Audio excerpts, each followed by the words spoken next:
Hoy guys! Guys!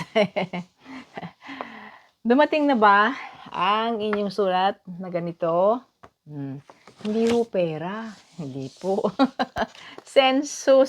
Census po ito.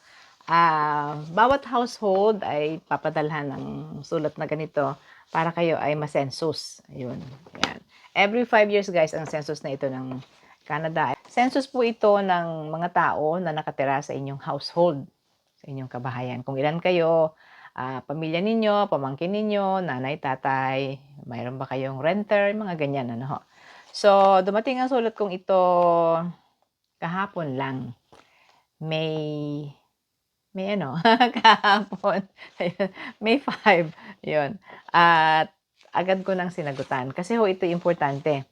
Ang sabi guys dito, this is from Statistics Canada po. No? Okay.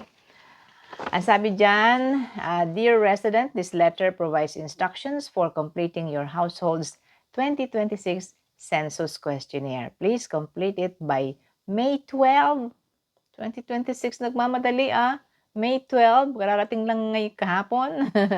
Completion of the census questionnaire is required by law. Ayan, hala, may batas po. Kaya inyong sagutan. Ano ho? Sinasabi rin dyan guys na itong census ay used to plan services that support employment, schools, public transportation, and hospitals. Sa online guys, www.census.gc.ca. Sa website po ng census ay mag-i-input kayo ng code, access code. Andiyan po sa taas ng sulat ninyo, nakasulat po dyan. Meron po dyan. Okay? Tapos, ang mga tanong guys ay tungkol lang sa ilang kayo, sino-sino kayo, pangalan ninyo. Make sure na correct ang mga spelling lang guys ng mga pangalan.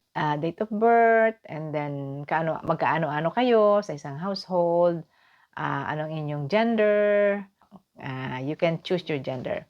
Ano pa ba, kung kayo ay married or not married, mga ganun lang. Basic information lang guys. And then, that's it. Send. Yun. So, ako, tinapos ko na. Actually, yung anak ko ang pinagganon ko. Maiksi lang ho. In just few minutes. 5 minutes. Tapos ninyo ito. Yun lang guys. Sinasabi ko lang na mayroon pong ganitong darating. Sagutan ho ninyo hanggang May 12. Huwag niyo pong kakalimutan kasi may batas daw po. Okay.